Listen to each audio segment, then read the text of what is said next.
This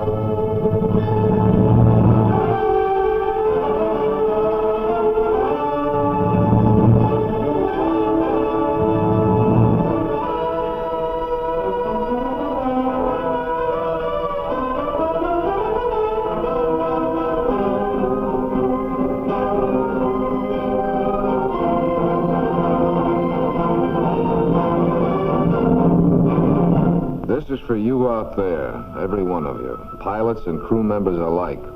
Soon you're going to be flying across the whole face of this globe, over every possible type of terrain, over Arctic, jungle, and desert. So get this straight. Any land you fly over, you may someday have to walk over. And in most cases, the walking isn't too good. Take the desert, for instance. That means a lot of spots besides Africa. There's China and the Gobi Desert, Australia and the Great Sandy, plus the desert lands of Arabia, Iran, and Western India. All of them are rough. All of them are dry, hot, and without mercy for the men who don't know them. This is the kind of country where you fry during the day and where you can shiver with cold at night, and where a man would sell his soul for a drink of water. During the North African campaign, a lot of our men found out about this the hard way, which is the only way the desert teaches anything. That's why you'll have to know it. A fight against the desert is a fight to the finish. Pippin and her crew can testify to that. For here's where they crash landed, one day in late summer, far off their course after blasting an Aegean target out of the war, and after paying the enemy for the pleasure of doing it. Yes, they got it right where it hurts the most. Anti-aircraft knocked out one of the engines. Messerschmitts did the rest. The B-24 was riddled from nose to tail. The navigator and radio gunner, both wounded during the fight. Even getting this far was a rugged deal. For the first time, these boys found out just how big, how empty a desert can be. Down here in the middle of nothing, it looked a lot different than it did from 10,000 feet. Yeah, a lot different. Within an hour after they'd crawled out of their ship and got busy, they had a pretty fair idea of the spot they were in. No matter how they tried to ignore it, no matter how they tried to laugh it off. Say, anybody feel warm? Warm? Are you kidding? It's not the heat. It's the humidity. Turn me over when I'm brown on one side, will you, Joe? Quit thinking about it. It'll make you thirstier. And a lot of good that'll do. 5 gallons of water shot to hell. Look, hem stitching. That Messerschmitt pilot must have been a tailor back in Berlin. Hey, when you get your radio fixed up, George, have them drop us a case of cold Coke right away, will you? That's a hell of a joke. If we had a portable transmitter with us, we wouldn't have to wait for that mess in the ship to start working. We'd be out of here by tonight. Well, you knew the one we had in the ship was being repaired. You were there yesterday when Shorty took it over to the radio shop. Why didn't you bring a good one along? Nobody stopped you. Yeah, and in the 15 minutes they gave it to take off, I should have brought a thermos of coffee and fruit juices and checked every emergency kit, too, huh? Well, why didn't you, or Joe, or anybody? Quiet, you guys. Things are tough enough as it is. Besides, whoever thought we'd end up this way? Well, what are we laying around for? Why don't we get out of here? That ship isn't going to fly us out. We got to walk, right now. Cut it out, Phil. No, I mean it, Skipper. Why are we wasting time with all this? What chance have the lieutenant and Shorty got without a doctor? We got to bring one back. We don't even have enough water to lay around here and wait. We're off course. Listen, a man walking out there on the desert has about as much chance of being spotted from the air as he has of finding Hetty Lamar out there behind some sand dune. We're going to stick right here with the ship, as long as we can. Crossing that desert and coming out on top is just about 1,000 to 1 shot. We're going to stay right here for at least 3 days and hope that somebody spots us. After that, then, well, maybe a couple of us will take a shot at going after help. But that's our last and longest chance of them all. All right, men, sit down someplace.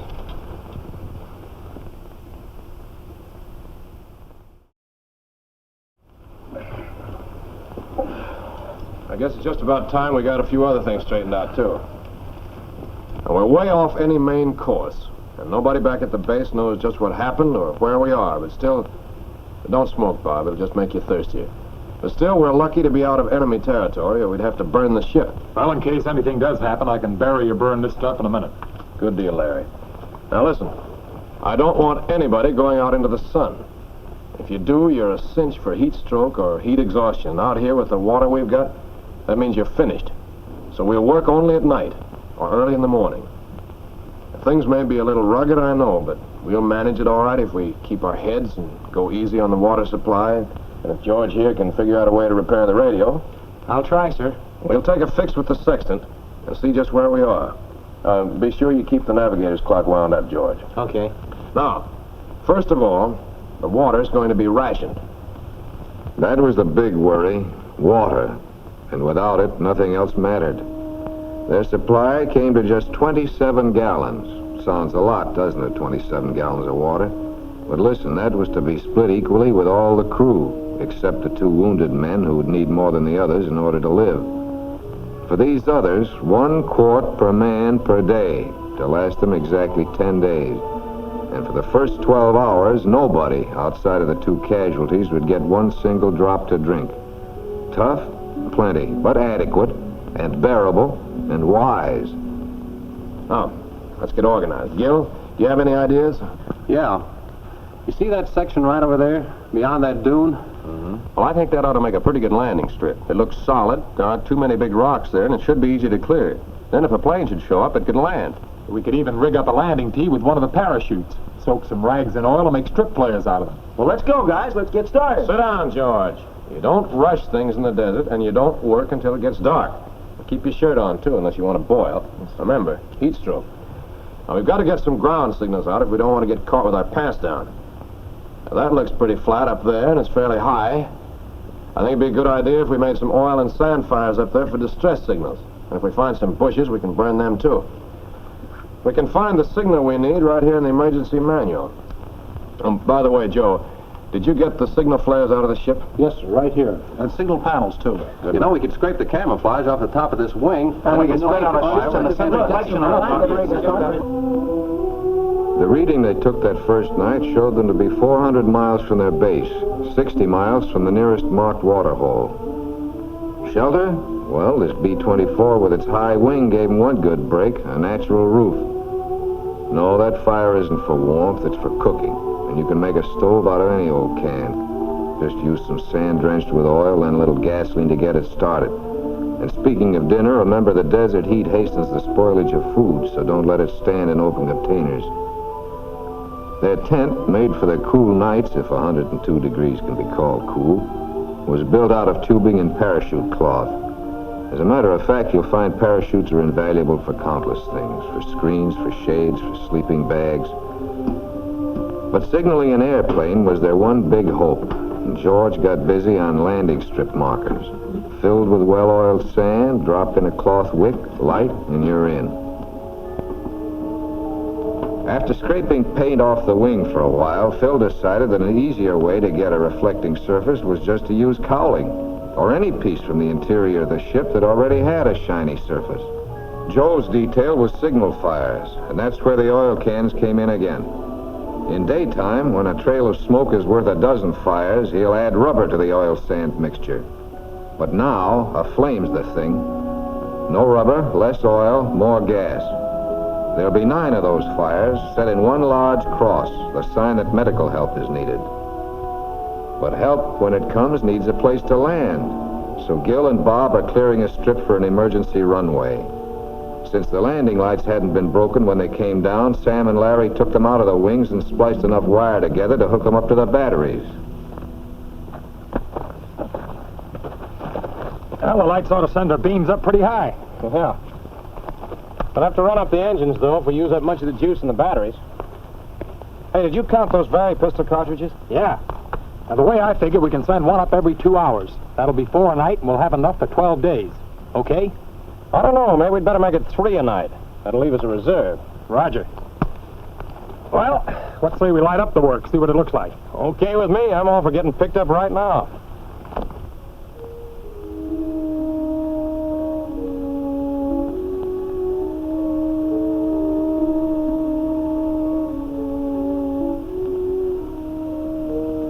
They worked pretty well that first night. Thirsty? Sure, but they were still full of energy, and the lack of water hadn't begun to cut into that energy. But there was nothing out on the desert, or up above, to spot their signals that night. Nothing.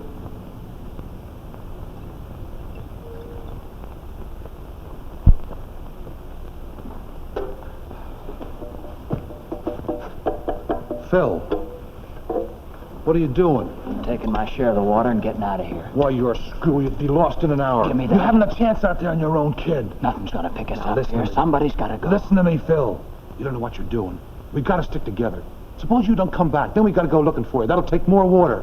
Now, if you don't care about yourself, think of the rest of us. I don't want anybody to go looking for me. If I make it, it's okay. We're all okay. If I don't, it's my business. Boy, you stupid little jerk, Okay, sucker. Get into your straitjacket and take. Sure, I'm crazy. You guys are sane. Only remember, what you're doing is desertion.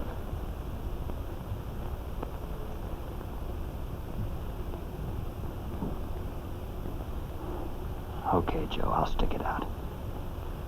But I'm telling you, we're never gonna get out of here.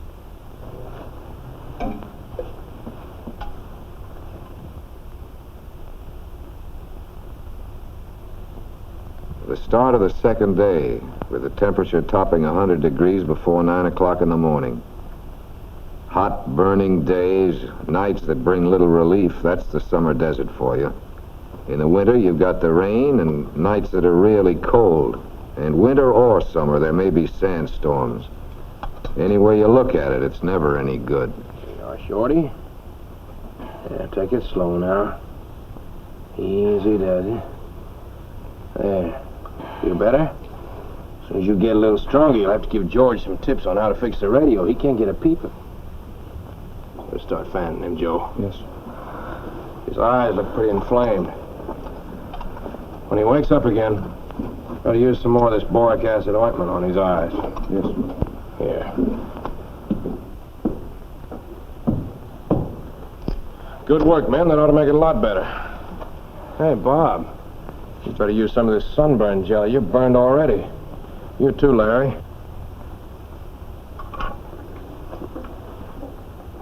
I think I'll doctor up the water with some of this halazone.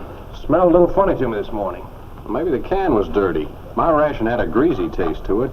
I hope it wasn't polluted. Sam was playing it safe, all right, but there's no sense in taking a chance. First, the halazone tablets must be crushed, 2 for every quart. Usually, it takes anywhere from 20 to 30 minutes for the tablets to work. You can tell when the water's ready because then you can smell the chlorine, sometimes taste it. But the water that really needs your attention is the water around native wells and villages. Always assume that's polluted. How's the water coming, Skipper? I'm dying for a drink. About 20 minutes. And remember, when you do get it, don't slop it down all at once. Wet your lips first, and then rinse it around your mouth. That's what the Arabs do. Drink it slowly and in small sips. Now, from tomorrow on, we get a pint in the morning and a pint at night.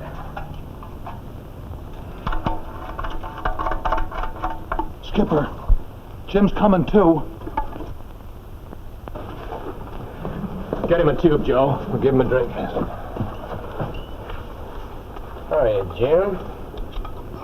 How you feeling, boy?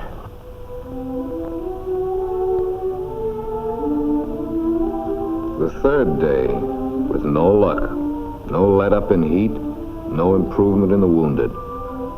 But there was one improvement that third day, in living quarters. A double-fly awning for the crew's front porch.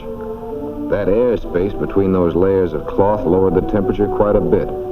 They've done the same thing at the rear, too, over that flap that's raised now to gain air circulation and to lose just a little more heat. Those are tricks that are priceless. Try to remember them, won't you? I'd only picked up that thermos on my way out of the mess hall. It was right there, right beside the door, full of coffee. Mess sergeant himself. Put on your goggles. The glare's got you seeing and thinking double. Okay. Give me another card.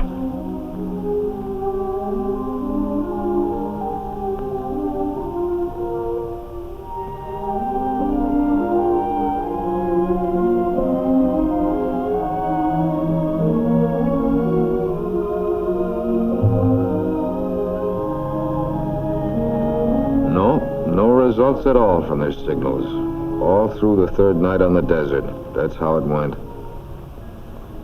No results from the radio. No fall of dew they could gather. And that's something else to remember, this business about dew. Because you want to build up your water supply right from the very start. A hole lined with canvas and a bed of rocks to catch the moisture. It'll work if there's any to catch. That was just it. There wasn't a drop. And pieces of metal left out overnight. That's a good idea, too. But not today.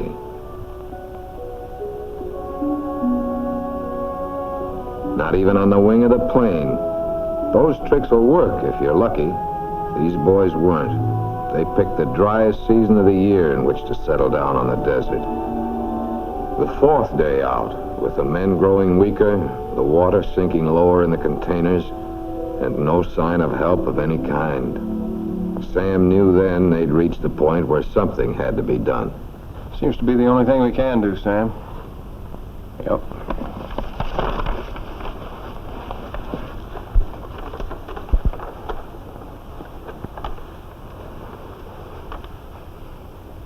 Well, I guess this is the day, man.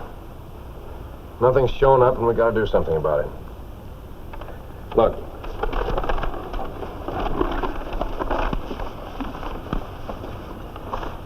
Now, we're here. The base is over here, and the nearest oasis is here, 60 miles southeast of us. That's about 6 days walking distance for men in our condition. Now, the way I figure it, 2 of us should make a stab at walking to that oasis. And if one should weaken, the other one might get through. But they'll each need 3 gallons of water for the hike. I don't think a quart a day is nearly enough for that much strain. If they drink 1 gallon of it slowly, in the 12 hours before they leave, there won't be so much to carry. Well, 6 gallons from what we have now would leave enough for about 8 days, wouldn't it, Gil? If we stay on the same rations. I told you we should have pulled out of here. Now we don't even have the strength to walk. We had to stay here at first. If anything had flown over us, they would have spotted the airplane. But the brakes were against us, that's all. Nothing did. Now, I think I ought to make the try, men. I know the desert a little better. And Gil can take over for me here. And you can keep the signals going while I'm gone. That'll give us a chance both ways. Now, what do you think? I think it's the only thing to do. Who are you going to take with you, Skipper? Well,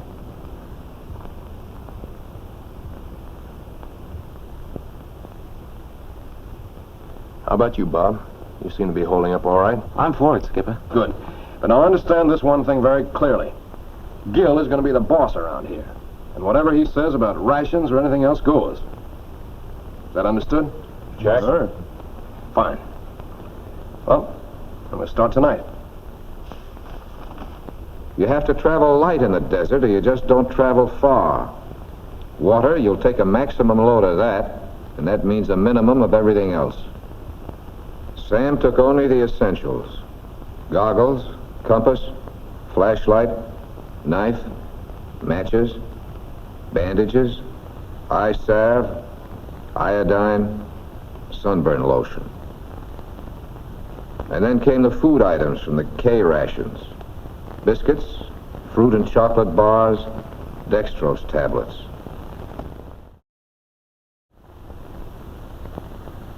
Joe built a pack for Sam out of a regular parachute pack. He stripped it, cut off the excess harness, and made a pack that was practically ready-made. Light, compact, simple. It proves the point, all right. A little ingenuity can turn a dozen ordinary parts of a plane's equipment into a whole kit of life-saving tools. Can make the difference between give up and keep going.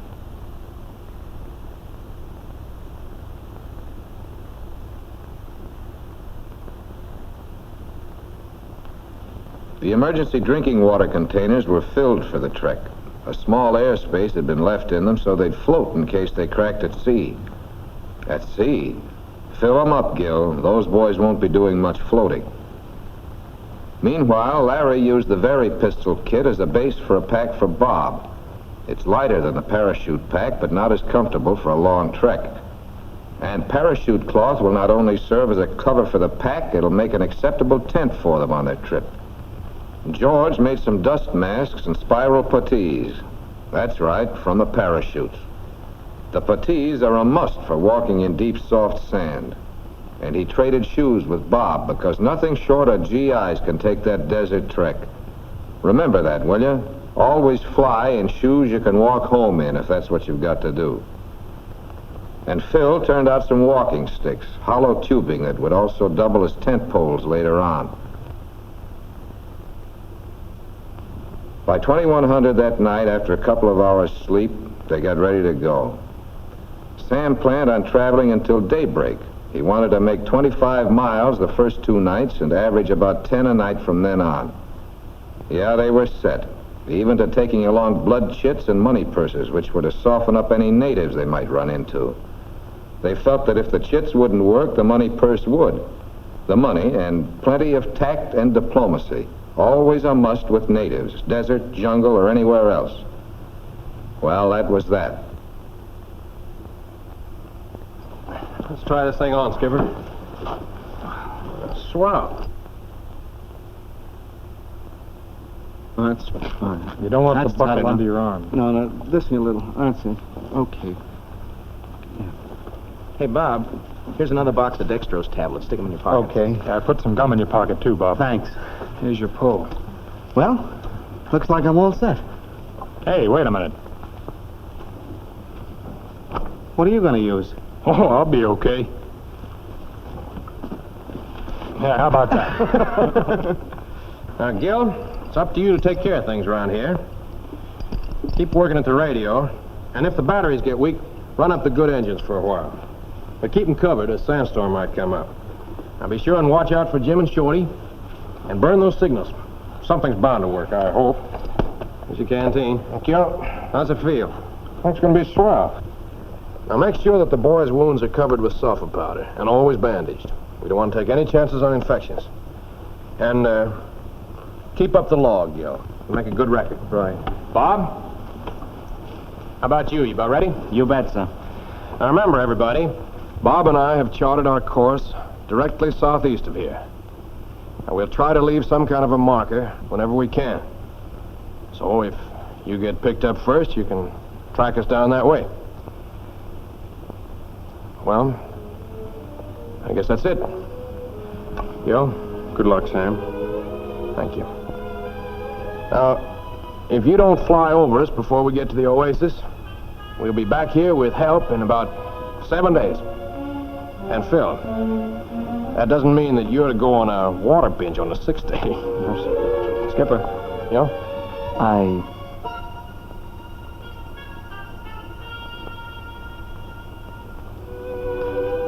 Would you take this?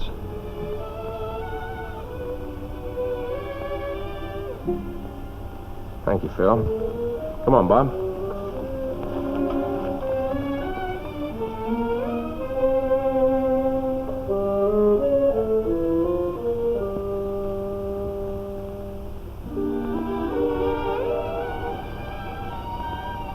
Well, come on, fellas. Let's get those fires fed and set the signals.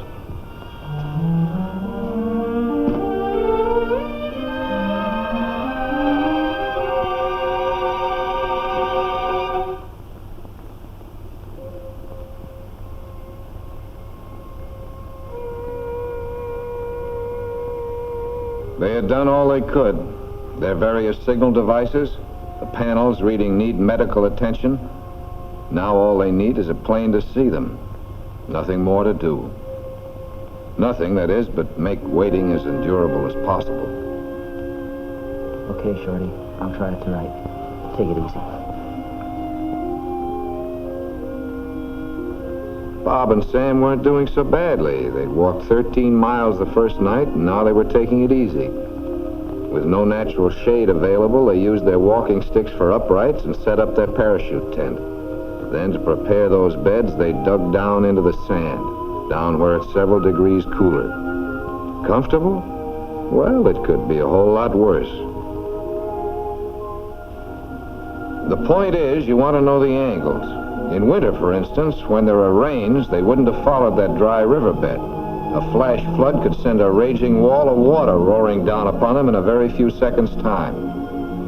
And in the winter, too, they might have found water to drink in the lowest point in a bend of that channel, a few feet beneath the bed, there or in a native water hole. But this is the bone-dry part of summer when there's just not a drop anywhere.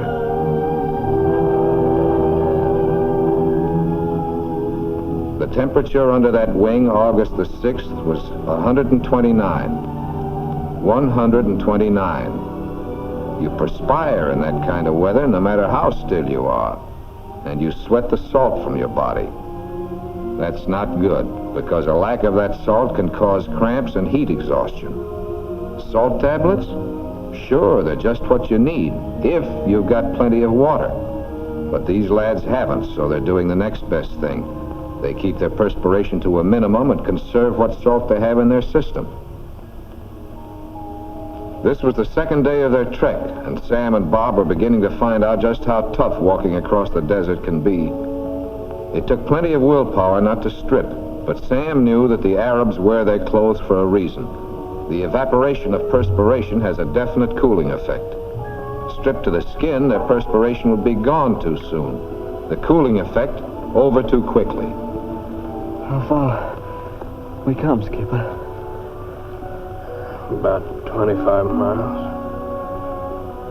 At least that's what I get by my count. 25 miles. Not even halfway yet.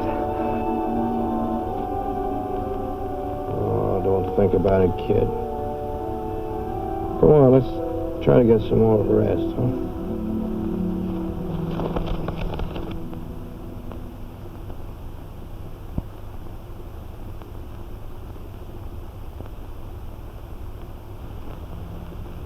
When you get this weak, you may be tempted to drink any liquid. The alcohol in your compass, your own urine, gasoline, or even oil. Don't. That's the quickest way to lose the fight. It takes willpower and guts to stand the gaff. Remember, a lot of good men have beaten the desert. It's tough, but it can be done. Hey, don't be a chump.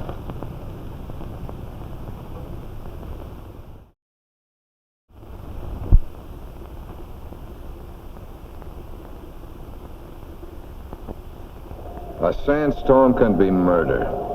The only thing to do is button up your clothing, put a dust mask or a cloth over your mouth and nose, and duck into whatever shelter's available. Don't go running around looking for shelter. You're liable to get off course. And if the sand starts piling up around you, roll over.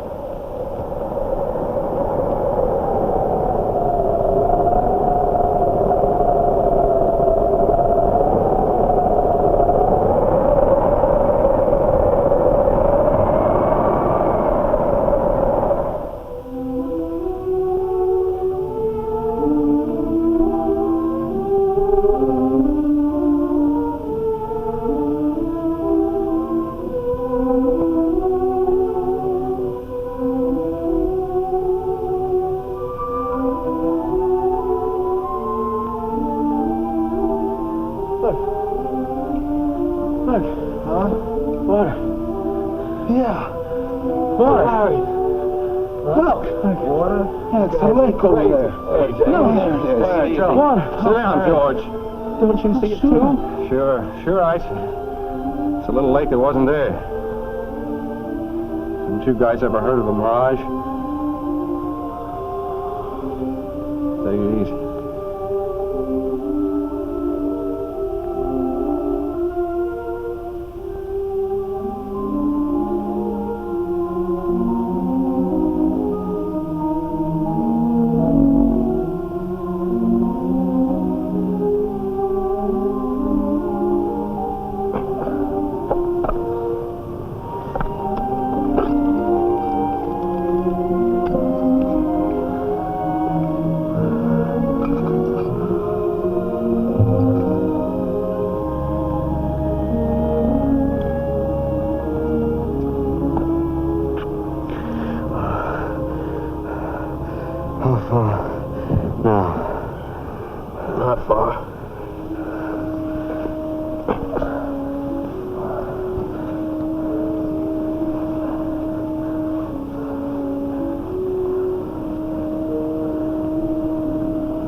Wayne.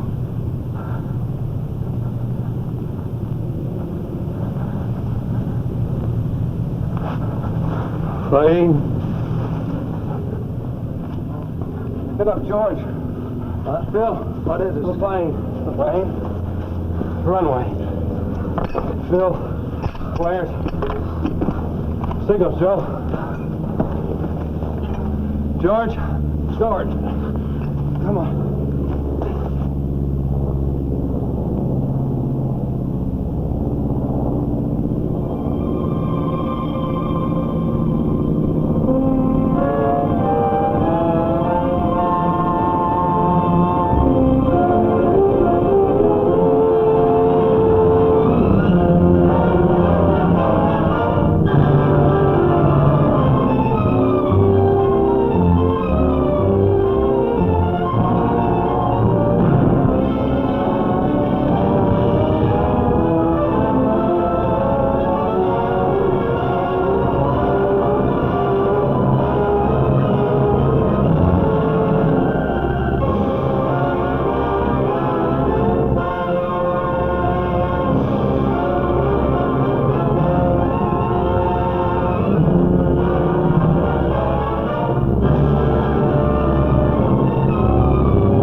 Take it easy.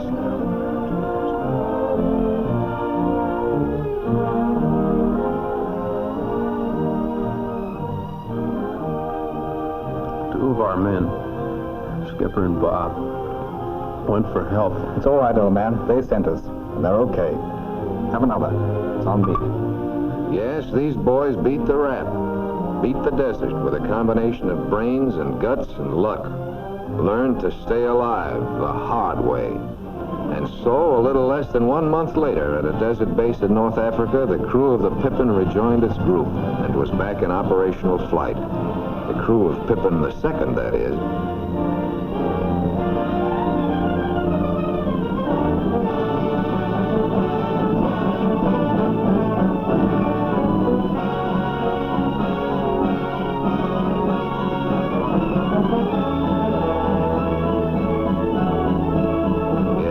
Different ship, and it's also a different crew.